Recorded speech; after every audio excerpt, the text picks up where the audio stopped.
자, 기출 분석을 해달라는 말씀들도 많아서 한번 볼게요. 주제로 한번 교육학 논술의 출제의 어떤 흐름을 갖다가 한번 살펴보도록 할게요. 지금 이제 여러분들께 나눠드린 데는 이제 나오지 않는데 이런 겁니다. 2014년도 여기 이제 보이시죠? 노란 거 보이시나? 수업 효과성을 높이기 위하여 수업에 소극적인 학생들의 학습 동기를 유발하기 위한 방안, 교사의 과제, 이런 식이에요. 2015년 하는 전혀 별다른 문제였고, 교사가 갖춰야 할 역량, 2015 개정 교육과정과 관련해가지고 학생의 다양한 특성을 고려하는 교사의 반성적 실천, 이런 식으로 나오죠. 학생의 선택과 결정 기회를 확대하는 교육의 내실화, 학교 교육 개선, 학자 맞춤 교육 지원을 위한 교사의 역량, 올해 같은 경우에는 교육의 기본에 충실한 교사. 그러니까 이걸 딱 보면 우리가 이제 알 수 있어요. 제가 이제 아까 말씀드렸던 것처럼 교육 환경의 변화에 따라서 어떻게 대처할 것인가라고 하는 거 하나. 또 한 가지는 학생을 위해서 교사가 어떠한 전략과 어떠한 방법을 통해서 가르치고 지도할까. 그 두 가지야. 그 두 가지예요. 그러니까 제가 말씀드린 것처럼 그러한 것에 초점을 맞춰가지고 우리가 TSO를 외우면 돼요. 기출문제 분석해달라. 분석해보죠. 근데 아까 다 말씀드린 거예요. 여기 쭉 보면 나와. 교육심리학, 요 교육철학하고 교육사회학이 안 나왔네. 야, 근데 2015에 나왔다고 우길 수도 있겠네. 그죠? 우길 수도 있어. 교육사회학, 아이고, 안 나오고. 교육심리학 안 나왔는데 올해 나왔다라고? 우길 수도 있어. 봤더니 교육과정론, 교수 이론, 교수학습 이론, 교육평가, 교육행정, 이 짤데기 없는 교육행정은 계속 나옵니다. 그러면 이 네 개 분야에서 집중적으로 나온다라고 하는 걸 갖다가 우리가 알 수 있다고요. 왜 그런지에 대해서는 제가 이제 그래서 제가 이게 교육학 논술의 4대장이라고 얘기를 하는 거예요. 이것들이 나온다. 근데 중요한 특징이 있어요. 사실은. 올해도 그게 반영이 됐어. 중요한 특징 두 가지. 올해 시험 문제에 있어가지고 제가 답안 구성할 할 때, 그리고 제가 시험 시간에, 수업 시간에 계속해서 누누이 강조했었던 거 두 가지예요. 근데 그 두 가지가 다 나왔어요. 교육학에 있어서 가지고 핵심 키워드 말씀해 주세요. 뭐겠어요? 교육학의 핵심 키워드. 딱 하나. 두 자야.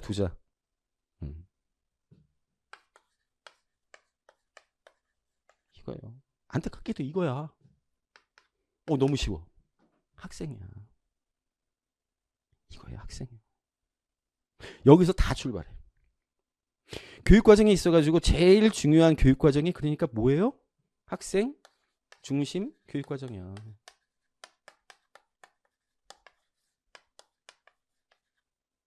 학생 중심 교육과정을 갖다가 다른 얘기로 하면 뭐예요? 우리 여기로 나오는, 우리 교육과정론에서 나오는 개념으로. 경험 중심 교육과정. 경험 중심 교육과정이 있어가지고 제일 중요한 게 뭐예요? 학생 흥미. 이거 꼭 외워놔야 돼. 학생 흥미. 이제 더 붙이는 게 있어요. 재능, 관심, 이런 얘기를 갖다가. 이거 내가 칠판에다가 한 100번은 썼을걸. 이거는 좀 농담이지만 계속해서 지속적으로 썼던 거예요. 경험 중심 교육. 그래서 여태까지 지금 나왔던 시험 문제에 있어가지고 교육과정과 관련된 문제는 전부 다 경험 중심 교육과정과 관련돼 있어요. 얘만 계속 나왔어요. 그게 생성 관점이 됐든 뭐가 됐든 중액과정이 됐든 뭐가 됐든 교육과정이, 그 베이스에는 학생 중심 교육과정 경험, 바로 학생의 흥미, 재능, 관심이라고 하는 것에 포커스를 하고 맞추고 있다고. 자, 이게 뭐예요? 학생 중심 교육과정? 교육철학적으로? 그래요. 아동 중심 교육철학이야. 루소로부터 지금 교육학자들이 계속해서 여전히 관심을 가지고 있고 강조하는 게 바로 이거라고. 그러니까 어떻게 해서든지 경험이라고 하는 것을 갖다가 수업 과정에, 평가 과정에 담으려고 해. 그러니까 학교에서 뭐가 지금 이루어지고 있어요? 평가 방법으로? 수행평가, 퍼포먼스, 경험에 기반한. 야, 이게 학교를 갖다가 엄청나게 좋게 만들 거야. 물론 그런 것들이 있죠. 어느 단계에서. 초등학교, 중학교, 우리 이제 자유학제 하니까 저학년 수준에서 의미가 있어. 근데 보면 초등학교에서도 저한테 이제 딸이 있는데 딸이 그런 얘기를 했어. 3학년 때. 그러니까 이미 3학년짜리 아이도 아는 거야. 아빠, 시험만 보면 모든 다 수행평가래. 빙고. 뭐든지 수행평가래.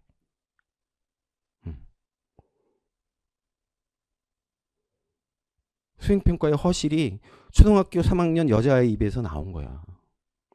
어쩔 수 없이 어거지로 하는 측면이 있어요. 수행평가 또 언제 해? 스필 우리 이제 중간고사나 기말고사 끝난 다음에 또 한다고 막 선생님들이 미치고 환장할 일이야. 어쨌든 그겁니다. 이거예요. 이게 핵심이야. 자, 그러면 우리가 여기서 나오는 거잖아. 아이들의 흥미, 재능, 관심이라고 하는 요거는 뭐냐면 기본적으로 학생 중심 교육과정, 아동 중심 교육 철학에 있어가지고 핵심이 되는 건 뭐야?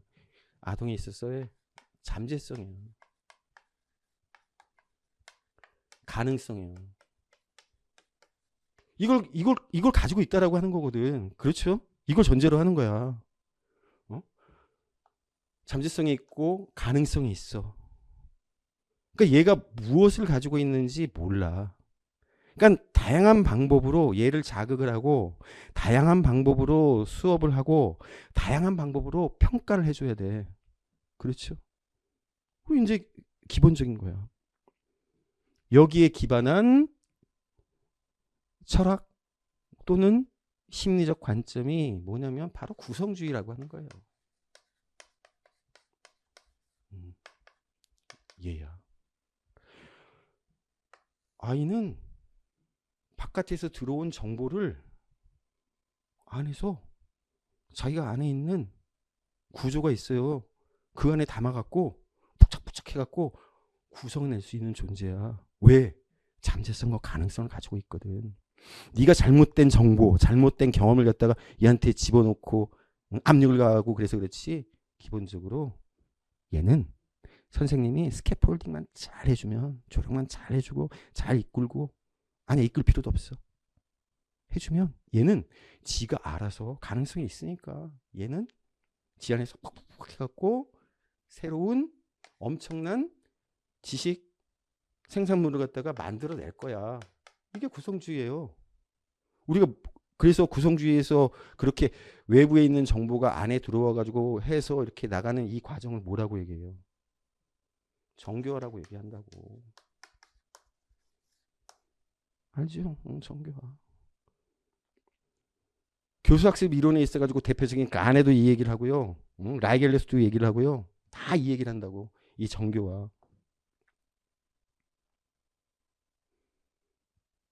그러니까 이 구성주의 있어가지고 중요한 게 뭐냐면 결국 선행학습 요소라고 하는 것을 가지고 있어야 된다.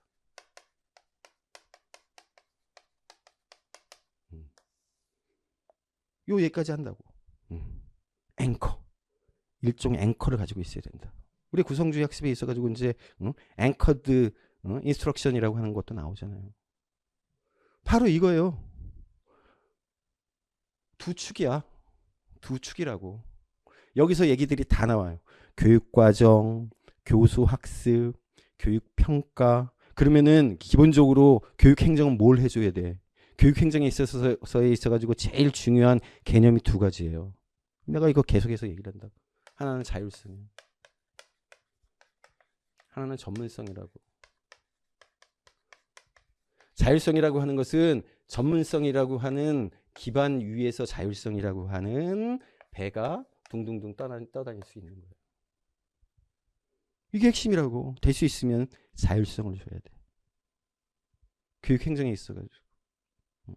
선생님이 이 자율성에 기반해가지고 뭘 해요? 그러니까. 우리 시험 문제도 나왔다고 2025.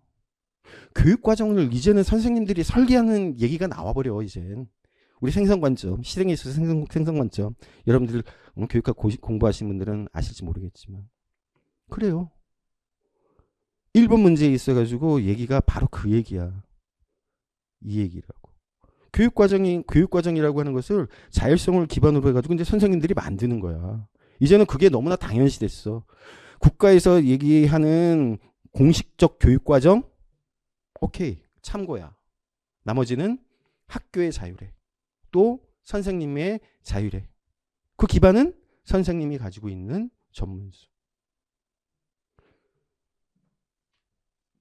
사실은 교육학에 있어가지고 이 얘기가 전부다야. 얘네들이 전부다. 여기서 이제 우리 가지를 치는 거지. 이렇게 저렇게 저렇게 저렇게 저렇게. 이 반대되는 게 있잖아. 반대되는 게 뭐야? 교과 중심 교육과정. 반대돼. 그러면 경험 중심 교육과정이 있어가지고 여러 가지 얘기들을 갖다가 쫙 하고 그 반대에 그러면은 그거는 교과 중심 교육과정이 있어가지고 단점이 되는 거야. 흥미를 갖다가 끌 수가 없고 재능을 갖다가 제대로 할 수 없고 관심을 무시하고 뭐예요? 교과 중심 교육과정에 있어서의 단점이거든. 근데 문제는 뭐야? 흥미, 재능, 관심. 애들이 그러니까 어떻게 돼요? 흥미, 재능, 관심. 우리 어떻게 딴짓거리 하는 거지. 제대로 된 학습이 이루어질 수 없어. 그러니까 인지교육에 있어가지고 문제가 많아. 중등교육에 있어가지고 제일 중요시 할 수밖에 없는. 근데 교과 중심 교육 가지고 뭐예요? 인지교육에 있어가지고 탁월하잖아. 강의를 통해 가지고 제가 얘기하는 것처럼 팍 설명을 하고. 그래서 교과 중심 교육 과정은 이거는 강의법하고 연결이 돼. 그렇죠. 얘는 강의법을 뺀 모든 것들이 경험 중심 교육 과정이 되는 거예요. 그렇죠? 주관식 시험도 들어가는 거고 논술도 들어가는 거고 문답법도 들어가는 거고 토익법도 들어가는 거고. 자, 토익법은 협동학습입니다. 토익법은 협동학습이에요. 둘이 사실은 같아.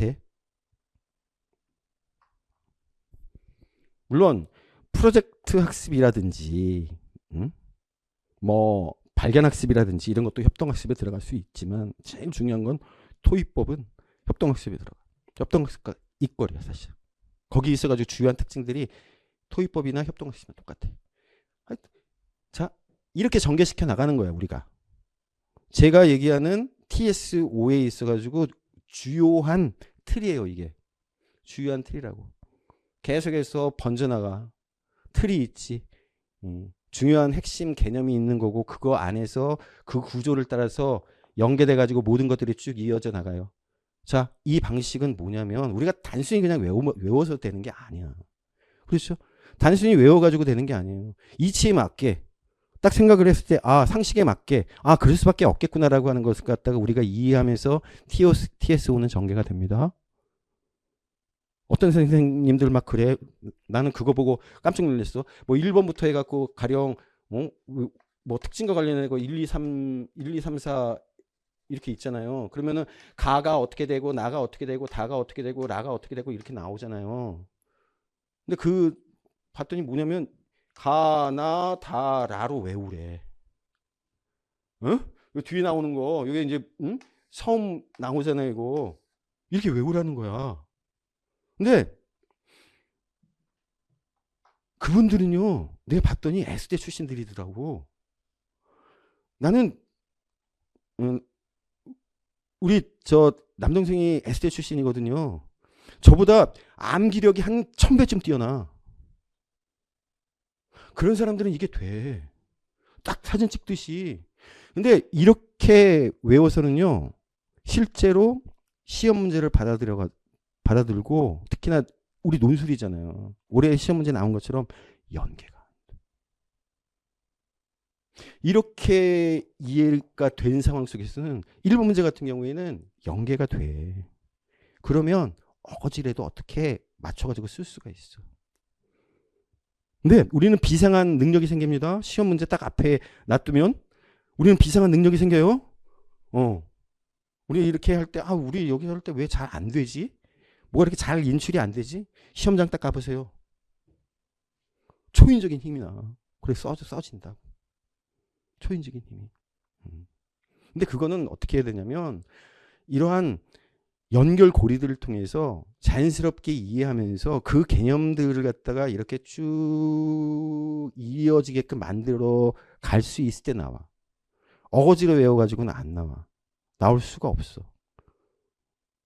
저는 암기력 무지하게 떨어지거든요. 진짜. 다들 물어봐. 너는 어떻게 해서 그 학교 갔냐. 신기해. 우리 어머니도 그랬거든. 어려서부터. 너는 왜 이렇게 못 외우니? 못 외워요. 그러니까 방법은 뭐야? 방법은 이해해야 돼. 연관성 있게. 그러면 잘 외워져. 브루너가 한 얘기야. 그게 일화를 통해서 지식을 갖다가 습득하는 거거든. 일화를 통해서. 그 일화라고 하는 게 뭐예요? 일화는 우리 할머니들 어렸을 때 우리한테 이야기를 갖다가 말씀해 주시면 기억 잘 나요. 왜 잘 나? 근거가 다 있거든. 호랭이가 어떤 아줌마를, 그 아줌마 애들이 있었는데, 그러면서 이제 무슨 생각을 하냐면, 아, 그래. 할머니 얘기가 왜 우리 귀 속에 딱딱 들어와서 잘 기억이 되느냐? 일하기 때문에. 그거는 근거가 있고 흐름이 있고 그렇기 때문에 그래요. 자, 제가 이거 말씀드렸잖아요. 이거 교육과정에 있어가지고 A부터 Z까지 사실. 아니, Z까지는 아니야. W 정도까지 돼. 구성주의, 교수학습 이론에 있어가지고 지금 나오는 얘기들이 있어가지고 A부터 한 5 정도까지 돼. 교육행정에 있어가지고 제일 중요한 거 핵심되는 두 축은 얘예요. 이게 사실 모든 것이야. 장학도 이걸로 다 설명이 되고요. 리더십도 이걸로 다 설명이 되고 다 설명이 돼. 얘 가지고. 지금 교육학의 흐름을 따져봤을 때. 자, 그렇다는 겁니다. 자, 그래서 요거를 보면 우리가 알 수 있어. 아, 어디에서 주로 시험 문제가 나오는구나. 자, 2025학년도 기출 분석 부탁드립니다. 기출 지금부터 시작을 해보려고 해요. 그래서 자, 봅시다. 이건가? 아, 여기 있네. 처음부터 한번 해볼게요. 이번 기출 제가 이제 할까 말까 좀 고민을 했었어. 좀 고민을 하다가 좀 해야 되겠다. 왜냐면 그래도 족적을 남겨야 되잖아. 다른 선생님들은 다 했는데 우려를 하더라고. 이렇게 늦게 기출문제 분석해가지고 이거 너무 늦은 거 아닙니까? 저는 그렇다고 생각하지 않아요. 이미 나왔는데 다음번 시험이 이제 11월 달에 있는데, 내년 11월 달에 있는데 그 전까지 적어도 한 2, 3개월 전까지만 해줘도 되는 거 아니야? 너무 강사로서 태만한 소리. 자, 근데 제가 이제 조금 미뤘던 까닭은 해야 되는지 말아야 되는지에 대해서 좀 고민이 있었고, 근데 그래, 잘됐다. 이번에 합격 설명회 할 때 이걸 갖다 한번 해주자. 근데 간단하게 좀 설명을 할 거예요. 제 자랑 비슷하게 이제 들어갈 수도 있고 해서 좀 조심스러운 부분이 없지 않아 뭐 있긴 하지만, 자, 그래서 이거예요. 제가 이제 계속해서 설명을 드렸지만 변화하는 환경에서 교육의 기본에 충실한 교사. 그러니까 이 시험 문제도 이것도 말이 안 돼. 이게 주제가 될 수 있냐고. 논술에 있어가지고 주제가 될 수 있냐고. 응? 기본에 충실한 교사 뭐 어쩌라고. 어?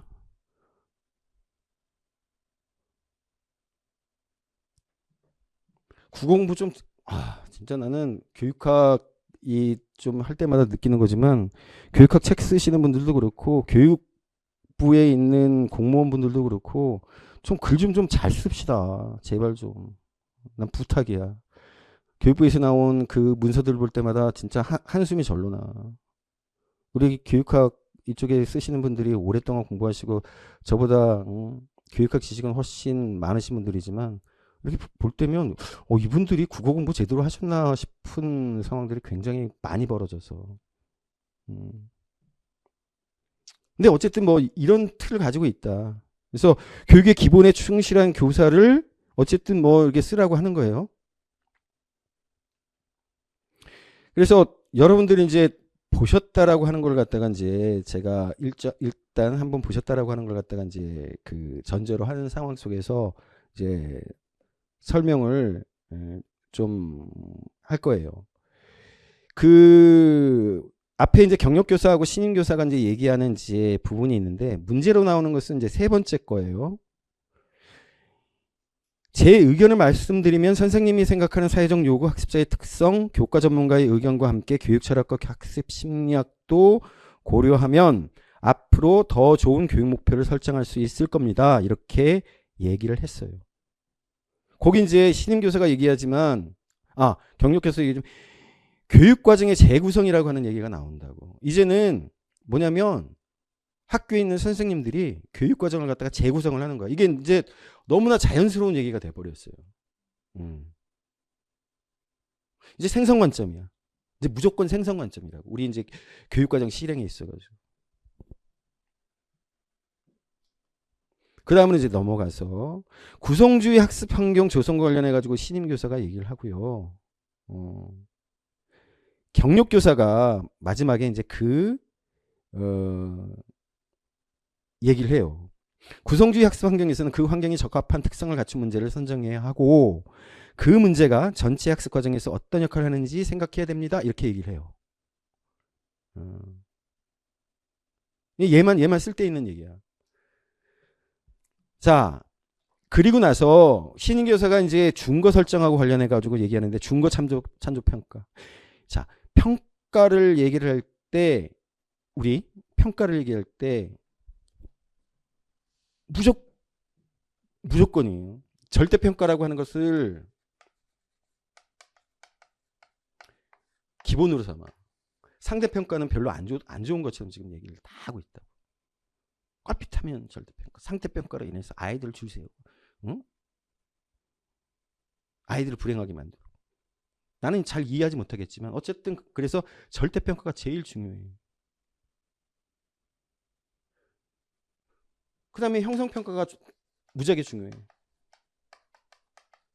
얘네들 둘이 양대축이야. 양대축이야. 양대축.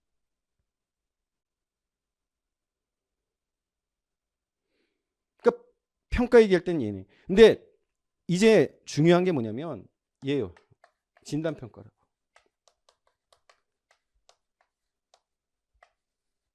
여태까지 시험 문제는 주로 절대평가하고 형성평가. 과정과 관련해가지고는 여태까지 계속해서 형성평가만 나왔어. 그리고 평가는 무조건 절대평가가 나왔어. 준거지향평가. 그 이후에 나온 게 없어. 사실. 근데 올해도 또 나왔어. 안타까운 일. 저는 얘가 중요하다고 생각했거든. 진단평가가 왜 중요하냐면 제가 말씀드렸던 것처럼 학생 중심 교육과정, 그 다음에 구성주의라고 하는 것이 기본적인 교육과정과 교수 학습에 있어서의 틀이라고 했을 때 평가라고 하는 것에 있어서 뭐에 주안점을 둬야 되겠느냐라고 하는 거예요. 무엇에? 기본적으로 이거잖아요. 학생이 가지고 있는 흥미, 학생이 가지고 있는 재능, 학생이 가지고 있는 관심이라고 하는 것을 알아야, 그렇죠. 알아야 얘한테 무엇을 가르칠지, 어떻게 가르칠지, 수업의 도구는 뭘 줄지라고 하는 게 결정이 되는 거 아니겠어요. 그런 측면에 있어가지고 봤을 때 사실은 총괄평가도 중요하고 형성평가도 중요하지만 진단평가가 중요한 거야. 그렇잖아요. 얘의 흥미나 재능이나 관심이라고 하는 게 무엇인지, 얘가 가지고 있는 잠재성이나 가능성이 무엇인지 아는 것이 중요한 거 아니겠어? 그래서 진단평가라고 하는 게 나는 무엇보다도 중요하다고 생각을 했다고. 올해 안 나왔으니까 내년에 나오겠지. 진단평가가 무엇보다도 중요한 거예요. 무엇보다도. 이 기조로 따진다면. 이 기조로 따지면 그렇지 않겠어요? 이 진로교육을 강조하는 이유가 뭐예요? 지금 진로교육 올해 2024 교육부 원보고 자료도 그렇고 2022 개정교육과정에서도 그렇고 진로교육에서 강조를 해. 진로교육? 왜 강조하겠어요? 바로 이거야. 학생이 가지고 있는 흥미, 재능, 관심이라고 하는 것. 저런 것들이 반영이 됐을 때 이 아이는 제대로 된 직업을 찾아가고 그 아이의 인생을 제대로 찾아갈 거라 그거야. 대학 교육만이 능사가 아니다라고 하는 걸 갖다 강조를 하는 거예요. 그렇게 얘기를 하는 측면에 있어서 본다면 다 진단평가라고 하는 것에 평가라고 하는 것은 수렴이 돼. 아이가 진단평가 제대로 해가지고 제대로 잘 가르치면 절대평가가 됐든 상대평가가 됐든 형성평가가 됐든 이 아이는 잘하지 않겠어? 얘기가 그렇게 돼야 맞다고. 어쨌든 준거지향평가 얘기가 또 나왔어. 올해. 준거 선정 방법과 관련해가지고 이제 얘기가 나왔어요. 야, 이거 말이에요. 이제 다른 선생님들은 있어요. 여러 학자들이 준거 선정 방법과 관련해가지고 여러 가지 얘기들을 막 하고 있다고. 복잡해. 근데 거기까지 들어간다고? 거기까지? 응? 그 학자들까지? 아니, 그러면은 어디까지 어떻게 가르치라는 얘기예요? 그럼 말이 안 되는 거지. 거기까지? 아니야. 근데 준거 참조 평가, 절대 평가 얘기하면서 준거 설정 방법 어쩌고저쩌고 얘기했는데 결국은 얘 쓰면 되는 거였어. 진단 평가 얘기. 진단 평가 얘기 쓰면 돼. 준거 어떻게 정할 거예요? 진단 평가를 통해서 아이들 평가해 보면 나오잖아. 그래서 그 평균을 잡아가지고 그걸 기반으로 해가지고 아이들 수업 진행하면 돼. 목표 세우면 되는 거고. 이렇게 얘기가 돼야 사람들이 자기가 배운 것들, 우리가 진단평가는 배우거든, 현상평가 배우거든, 총괄평가 배우거든. 복잡하게 무슨 어떤 학자가 무슨 얘기를 했고 뭐가 얘기했고 이런 것들 그렇게 가면은 안 되는 거야. 그렇게까지 가르치는 선생님들은 없어. 근데 이제 올해 이제 열심히 가르치겠지 그거를. 근데 나는 그거는 맥을 잘못 짚은 거라고 봐요. 그렇게 되면 교육학 시험제에 있어서 이 범위를 갖다가 확 뛰어넘은 거여서 그렇게까지 과연 요구했을까? 난 아니라고 봐요. 그 다음에 이제 교육평가의 기본 과정, 이거는 뭐 누구나 다 공부를 하는 거니까. 근데 여기에 있어가지고 중요한 게 그거예요. 이 기본 과정이라고 하는 것이 거기 내용을 보면 바로 이거예요. 학생이 가지고 있는 잠재성이나 가능성, 이것을 염두에 두고 교육 평가라고 하는 것이 이루어져야 된다라고 하는 것이 교육 평가에 있어서 기본 과정이에요. 이게 기본이야. 기본 과정. 그래서 어떤 면에서 보면은 이야기는 준거지향 절대 평가라고 하는 걸로 얘기를 했지만 답안을 갖다가 진단 평가에 있어가지고 핵심을 이루는 어떤 면에서 보면은 교육 철학적인 관점이 반영이 된 그런 식의 답안을 갖다가 사실 요구를 한 거라고 볼 수가 있어. 그렇게 답안지를 갖다가 썼다라고 했을 때 나는 평가자들이 점수를 충분히 줬을 거라고 저는 생각을 해요. 교육학이 무슨 교육평가 전문가를 갖다가 길러내기 위한 게 아니에요. 교육학에서 하는 게. 자, 그 다음에 경력교사가 얘기하는 게 있어요. 기술적 능력, 상황 파악 능력, 그리고 다양한 사람으로 구성된 조직이기에 이와 관련된 능력 얘기하는 거예요. 이게 이제 카츠와 관련된. 그래서 논술의 내용과 관련해 가지고 이제 얘기가 나오는 게 첫 번째 같은 경우에는 교육 목표 설정에 있어 가지고 교육 목표 설정과 관련해 가지고 적용한 사례 이유와 함께 학습 심리학을 교육 목표 설정에 적용한 사례 이유와 함께 와 어마어마한 문제가 나온 거지. 그다음에 조나센 문제의 특성과 역할, 그다음에 모델링 이외에 그러니까 시범이죠. 교사 지원 활동의 사례 2가지, 그다음에 준거 설정 방법 1가지, 교육평가의 기본 과정 3가지. 카츠의 리더십 이용. 그 전까지는 지도성이라고 나왔는데 저는 리더십이라고 이렇게 딱 나와서 속이 시원해. 교육학에서만 쓰고 있었거든. 지도성이라고 하는 말이. 다 모든 분과학문 모든 분과학문에서 다 리더십이라고 쓰고 있었는데 그래서 저 책 다 리더십으로 바꾸기로 했어요. 지도성이라고 하는 말을. 그 명칭, 그 다음에 구체적인 실천 사례 이걸 쓰라는 얘기예요. 자, 초안 작성이라고 돼 있는데 자 이거는 실제로 제가 7, 8월부터 지속적으로 강조해서 외우라고 얘기했던 거예요. 얘네들이 TSO야.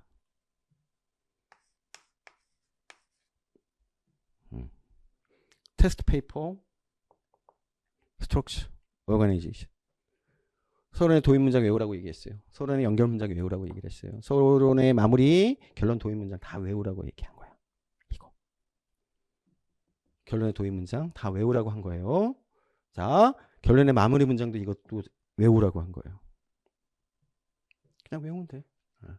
이거 딱 적용해가지고 그대로 제가 요것만 좀 바꿨어. 요것만 좀 바꾼 이유가 마지막에 이제 교육행정의 가치의 리더십과 관련해가지고 그거를 갖다가 좀 원용하면 괜찮겠다 싶어가지고. 근데 요거 써도 됐어. 요거 써도 됐어. 그렇게 이제 한 거예요. 자, 그래서 본론, 배점문하고 이제 제시문하고. 그래서 제가 이제 출제 의도 적중이라고 이제 거기다가 이제 해 놓았지만, 기본적으로 제가 그랬어요. 2022 개정교육과정과 관련해가지고 핵심 문제집 이걸 하면서, 그 이번에 이제 정확하게 나와요. 이거 학생 실태 요구와 교원 조직과 교육시설 설비 학교 실태 뭐 이게 이제 그 문제에 나왔었잖아요. 그 문제에 나왔었다고. 그 1번 같은 경우에 있어가지고 뭐냐, 학생 중심 교육과정이라고 하는 것이 기본적으로 반영이 돼 있다라고 하는 것이 1번에 나온다고. 그러니까 1번하고 2번하고 그러니까 학습자 측면에 있어가지고 이 측면을 갖다가 제가 반드시 외우라고 그랬거든. 그러니까 이거를 원용을 해서 했다라고 한다면 적절하게 답을 쓸 수 있을 거다. 좀 어거지일 수도 있어. 근데 그 제가 이제 여기서도 강조했었던 이것과 구성주의와 이런 측면들을 갖다가 적절하게 조합을 했을 경우에 근사한 답이 나올 수가 있었어.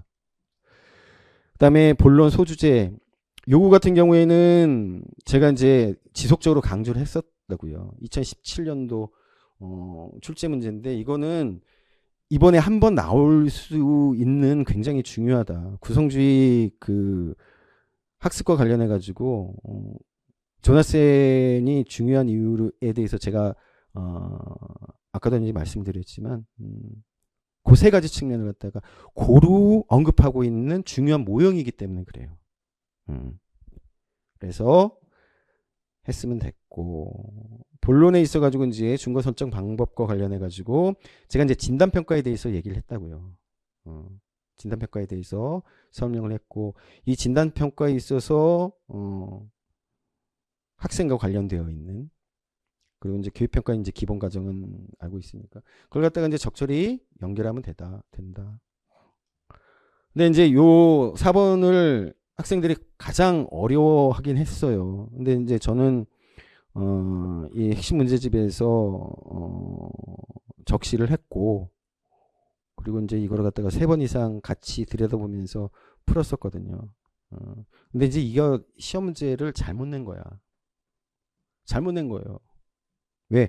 카츠하고 칸이 얘기한 3가지 업무적 특성이라고 얘기해서 사무능력, 인간관계 능력, 상황파악 능력 해서 거기 뒤에 보면 뭐냐면 사무능력은 하위 직원한테, 인간관계 능력은 중간 관리자한테, 상황파악 능력은 최고 관리자한테 이렇게 나온다고. 이게 경영학에 나오는 얘기거든. 행정학에서도 원용을 하긴 하지만. 선생님들이 중간 관리자예요? 그렇게 생각할 수 있는 건가? 교장 교감 선생님이 있는 거고, 학생들이 그러면은 뭐 하위직에 해당되는 사람들이야? 그러니까 문제를 낼 때 있어갖고 제가 그 예전에 관료제하고 관련해가지고 문제 냈을 때도 배번은 그런 얘기 한 적이 없거든. 장점하고 단점하고 관련해가지고 관료제에 대해서 얘기한 적이 없어요. 배버라고 하는 것은 기본적으로 관료제를 갖다가 자본주의 체제의 가장 이상적인 조직 형태라고 얘기를 했어. 그렇기 때문에 배버 같은 경우에는 단점에 대해서 얘기한 적이 없어요.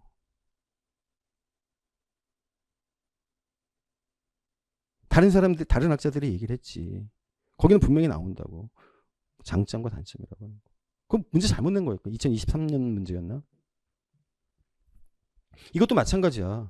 인간관계 능력이라고 하는 것, 중간 관리자에 해당된다 이렇게 나온다고.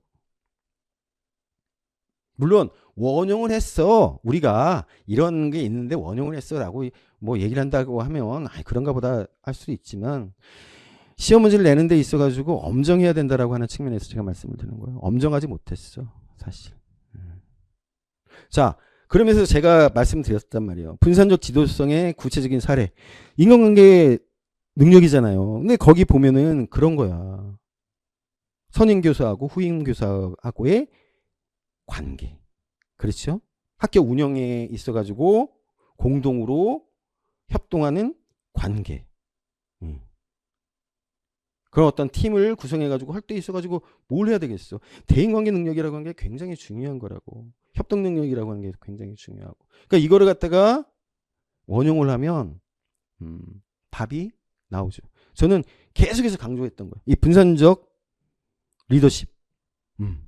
이 구체적 사례 반드시 꼭 외워두십시오. 꼭 외워두십시오. 시험 문제 구체적인 사례 요구하기 때문에 이거 꼭 나옵니다. 분산적 리더십과 관련해 가지고 문제가 나온다면 이 사례를 반드시 외우십시오라고 얘기를 했고, 이거 외운 분들은 초인적인 능력을 발휘해 가지고 연결시킬 수 있었을 거예요.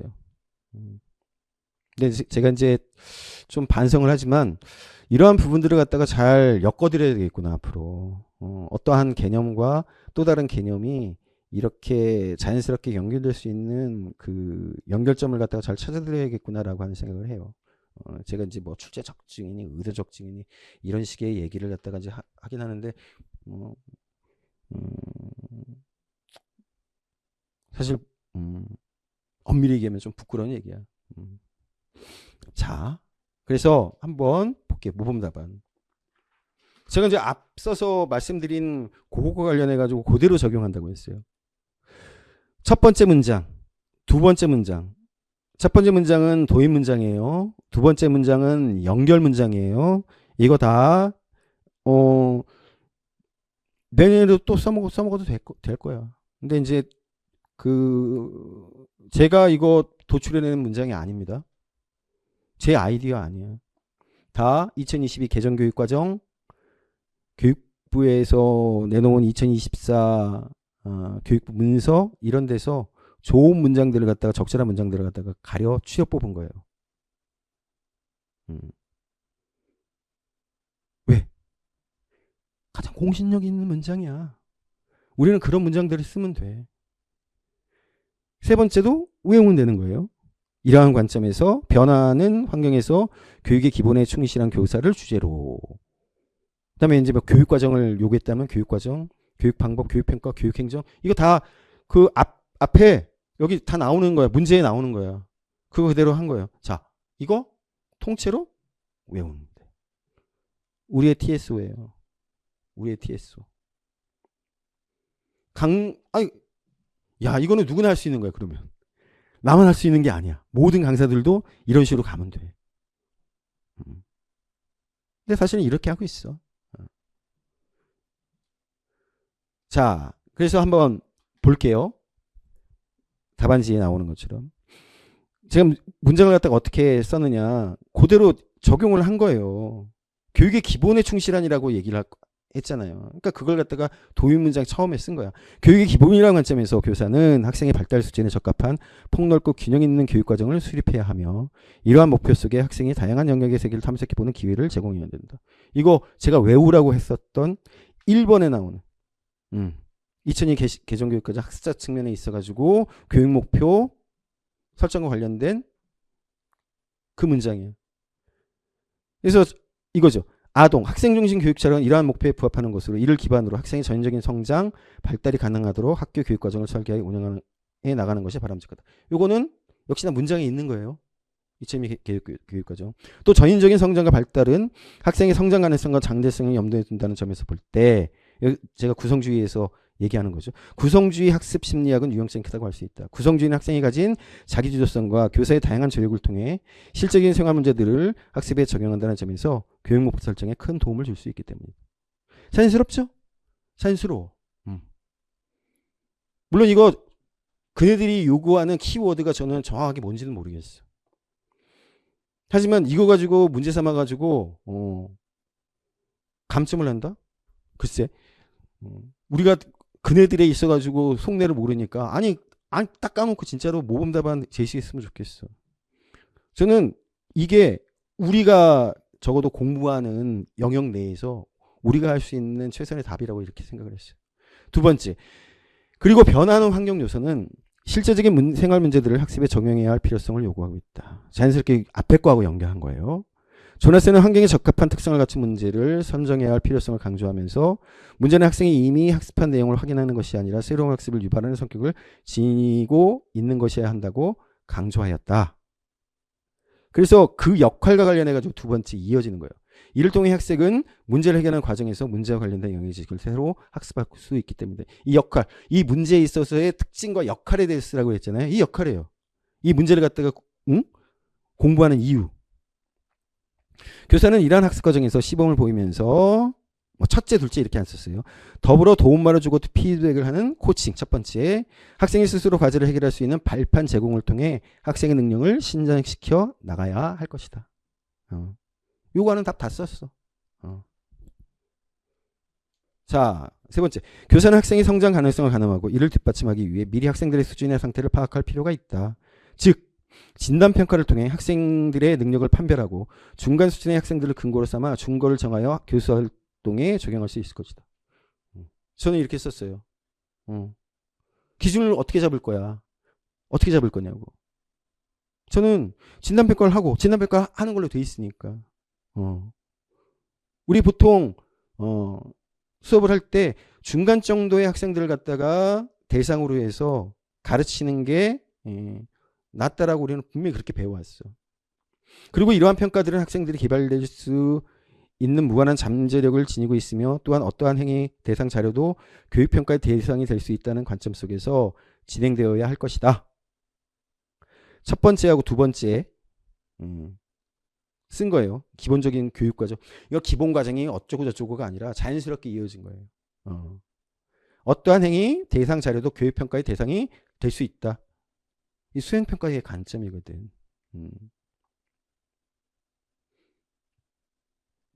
더불어 평가 시에 평가 대상이 가지고 있는 모든 자료를 종합적으로 수집하여 평가할 수 있을 때 학생이 가진 잠재성과 가능성을 전반적으로 살펴볼 수 있을 것이라고 생각한다. 해서 세 가지 다 쓴 거예요. 이렇게 자연스럽게 문장을 구성해서 하면 되는 겁니다. 이것도 이제 계속해서 여러분들하고 할 거예요. 문제 없어. 문제 없어. 첫째, 둘째, 셋째 이렇게 안 써도 돼요. 급속하게 변하는 환경은 교사에게 다양한 역량을 보유해야 할 과제를 안겨주고 있다. 하지만 교사 개인이 가진 역량으로만 문제들을 해결할 수 없다는 점에서 인간관계 능력이 중요하다고 하겠다. 이거는 제가 이제 말을 갖다가 조금 꾸며본 거지. 수업 및 교육과정에 대해 후임교사는 선임교사에게 코칭을 부탁할 수 있고, 첫 번째, 시범학교나 연구학교 운영에 있어 해당 분야 전문성을 지닌 교사와 함께 과제들을 수행해 나간다면 학교 운영이나 수업할 때 큰 도움이 될 것이다. 그래서 두 가지 쓰라고 했으니까 두 가지 이렇게 쓴 거예요. 분산적 지도성과 관련해가지고. 자, 마지막으로 이상으로 변하는 환경에서 교육의 기본에 충실한 교사를 주제로 이거는 서론의 마무리 문장을 갖다 그대로 가져온 겁니다. 논의해 보았다. 이렇게 쓰면 돼요. 이거 외우는 문장이고. 자, 여기에 이제 들어가는 브릿지 문장. 한 개를 써도 되고 두 개를 써도 되고 세 개를 써야 되는데 한 두 개 정도만 쓰면 돼요. 요거는 앞쪽에서 내가 썼던 걸 기반으로 해가지고 쓰면 돼요. 교육의 기본이라는 관점에서 교사는 학생의 발달 수준에 적합한 폭넓고 균형 있는 교육과정을 수립해야 하며 아무거나 가지고 오면 돼. 이를 위해 학생 중심의 교육 철학과 구성주의 학습 심리학을 목표 설정의 기반으로 삼을 수 있다. 그리고 교수에 있어 실제적인 문제들을 학습에 적용하고 진단평가와 중거지향 평가를 통해 학생의 능력에 맞는 수업의 방향을 설정해 나가야 한다. 더불어 이거는 마지막 나온 교육행정과 관련된 이야기를 집어넣었어요. 근데 제가 제시했던 결론의 마무리 문장 써도 돼요. 저는 이제 교육행정과 관련된 카치의 리더십과 관련된 걸로 문장을 수한 거예요. 교사는 다른 교사들과의 협업을 통해 학급 운영이나 수업 활동에 필요한 실제적 역량을 기를 수 있도록 노력해 나아가야 할 것이다. 됐죠? 이렇게 해서 문장. 저는 이제 한 가지 말씀드릴 게 다른 선생님들이 제시하는 모범 답안을 보면 2,000자가 넘어가. 막 2,500자씩 돼. 근데 제가 솔직하게 말씀을 드리면 그분들은 시험 문제가 다 나오고 나서 자기의 교과서들을 이렇게 찾아가지고 거기서 잘라가지고 문장들을 갖다가 배치를 한 다음에 문장 꾸며가지고 그렇게 하기 때문에 그래. 그러니까 2,500자씩 나와. 근데 그거는 모범 답안이 될 수가 없어. 저는 편집장을 했잖아요. 그러니까 천자 쓰기 글을 해. 우리 보통 신문사에서 사설을 쓰는데 그게 천자야. 그 한 시간에 써내야 되거든. 이제 오전에 기획회의를 하고 그리고 어디 취재 나간다라고 하는 거 그래가지고 신문 배치나 어떻게 한다라고 하는 게 나오고 그래가지고 보통 사설을 갖다가 뭘 쓸까라고 하는 주제가 오전에 정해주기도 하지만 갑작스러운 사태가 벌어졌을 경우에는 갑작스럽게 취재기사가 보내온 기사 송고받은 기사를 토대로 해가지고 1시간 안에 빨리 작성을 해야 돼. 그게 우리가 알고 있는 신문의 사설들이야. 천자쓰기. 저도 그런 글을 써봤어. 아 힘들어요. 한 시간 안에. 근데 2,500자를 쓴다고요? 아 여유 있으면 되지. 책 참고해놓고 탁 옆에 놔두고 되지. 근데 그거는 불가능해.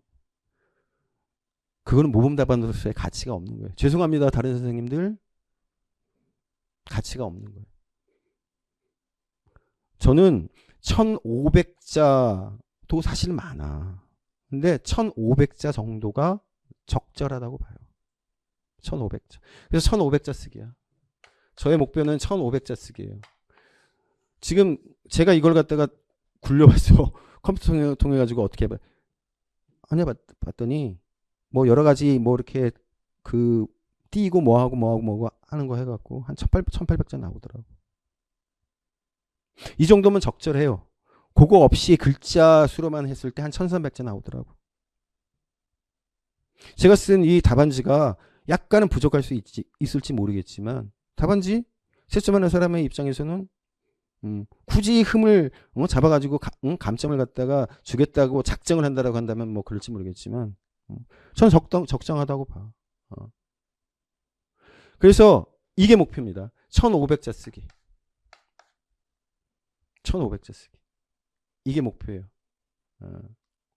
그래서 제가 말씀드렸잖아요. TSO.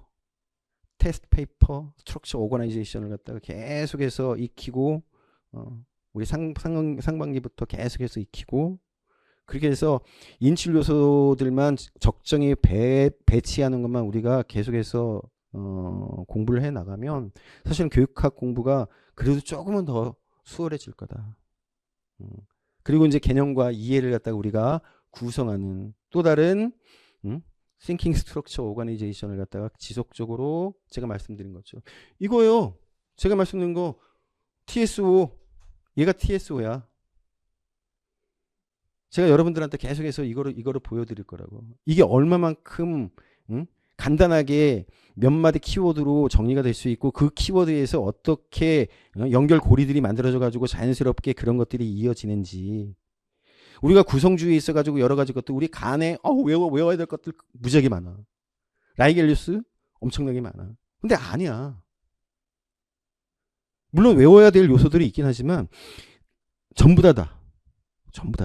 오스벨도 그렇고 오스벨, 라이겔리우스, 간에 전부 다다 똑같은 키워드 안에 있는 이론들이 모형들이야. 다만 이거지. 그 사람들 나름대로 학자니까 대단한 학자들이니까 그렇게 규정하고 싶은 거야. 그렇게 나는 이거 정교하라고 얘기할 거야. 나는 이 개념이라고 얘기할 거야. 라고 할 뿐이지 기본적으로 그 안에 들어가 있는 핵심 개념은 같아. 제가 여러분들한테 그걸 갖다가 설명을 앞으로 해드릴 거예요. TS. 굉장히 간단 명료하게 말씀을 드릴 겁니다.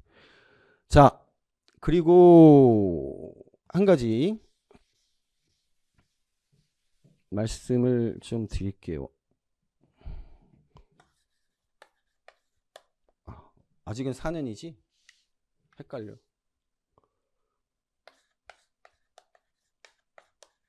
오늘이 7일인가요? 37에 21.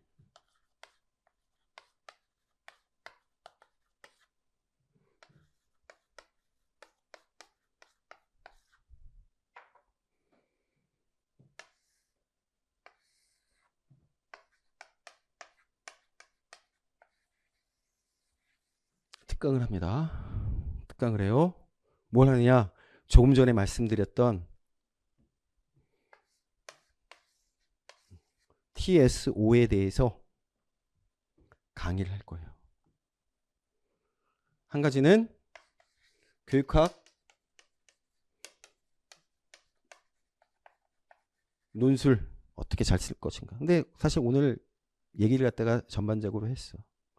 두 번째, 각 분과 학문별로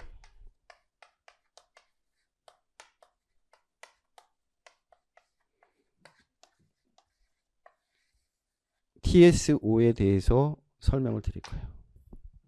교육과정, 교수학습, 교육평가, 교육행정에 있는 각각이 가지고 있는 핵심 키워드가 있어. 그 핵심 키워드에서 다 연결고리가 만들어져 가지고 나옵니다. 쭉 나옵니다. 그것들을 갖다 여러분들한테 설명을 드릴 거예요.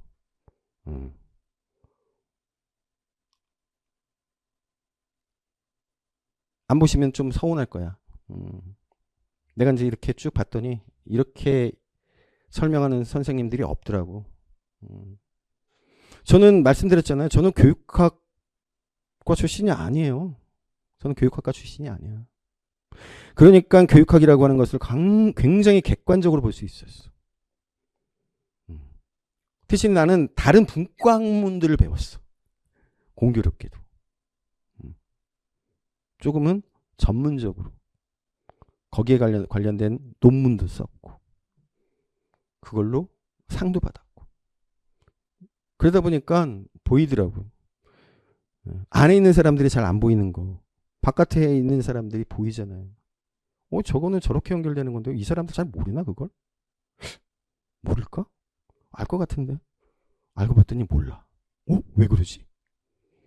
저걸 갖다가 왜 모를까? 봤더니 안에 있으니까 모르는 거야. 바깥에 있으면 보이는 건데. 자, 그래서 다시 한번 말씀드릴게요. 2024년 12월 21일 토요일 오전 10시부터 특강을 합니다. 꼭 들으세요. 부탁이야. 다른 분한테 강의를 듣더라도 이거를 알고 있으면 여러분들한테 어마어마하게 도움이 될 거예요. 우리 얘기를 하잖아. 선행조직자라고. 들어봤죠? 선행조직자라고. 바로 선행조직자야. 얘가 아주 중요한 선행조직자입니다. 우리가 선행학습 요소를 갖다가 알고 있어야 되잖아요. 선행학습 요소 많이 배운다고 중요한 게 아니라 큰 구조에 있어가지고 중요한 핵심 포인트들이 있어. 건물도 보면. 바로 그 핵심 포인트들을 여러분들과 함께 볼 거예요. 그러니까 꼭 참여하셔서 함께 해주시기 바라요.